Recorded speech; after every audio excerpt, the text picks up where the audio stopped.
పొరపాటీలండి. కొన్ని వదిలేసాను, ఇంకా కొన్ని లేతగా ఉన్నాయి మాత్రం. స్టార్టింగ్లో ఉన్న కొన్నివి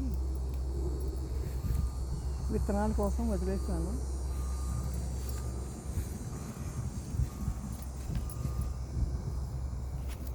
ఇది చూసారా, సీడ్స్ కోసం వదిలేసాను.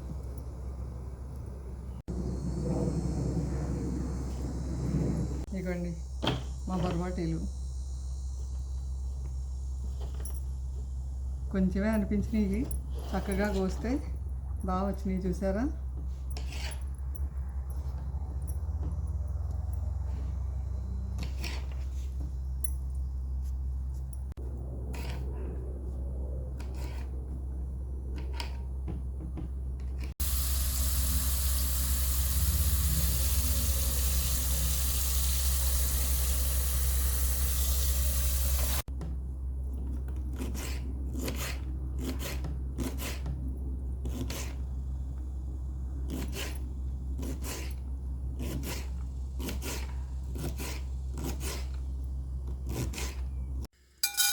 కొంచెం శనగపప్పు మీకు నచ్చితేనే పోపులు వేసుకోండి, లేకపోతే లేదు.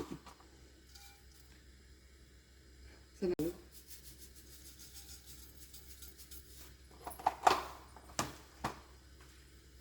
తర్వాత కట్ చేసి పెట్టుకున్న బొరబాటి కూడా వేసేద్దాం.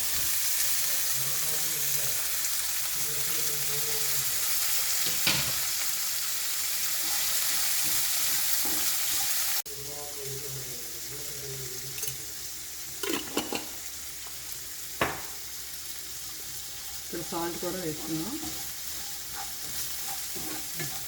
మరి ఇలా వేయించేసి ఉప్పు వేసిన తర్వాత ఒకసారి కలిపి మూత పెట్టేస్తాం.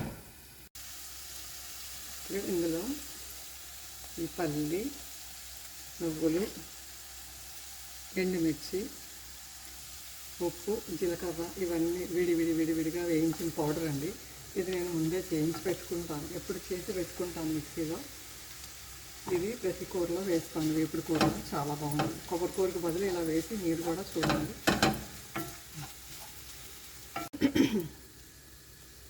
ఇంకా కారం వేయకండి, ఎందుకంటే ఇందులోనే ఎండుమిర్చి ఉన్నాయి, అందుకని నేను కారం వేయడం లేదు.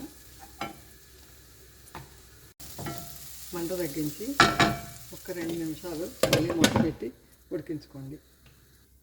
అప్పుడు కొంచెం జాగ్రత్త, అడుగు పడుతూ ఉంటుంది, కొద్దిగా ఇలా అనేసేయండి. ఇలా చూసారా, ఎక్కడెక్కడ ఇట్లా అడుగు పడితే, అడుగు కాదు అడుగు అంటుకుంటూ ఉంటుంది, కొద్దిగా ఇలా కలుపుతూ వేపండి. మంట తగ్గించి ఒక 2 నిమిషాలు మళ్ళీ మూత పెట్టి ఉడికించుకోండి.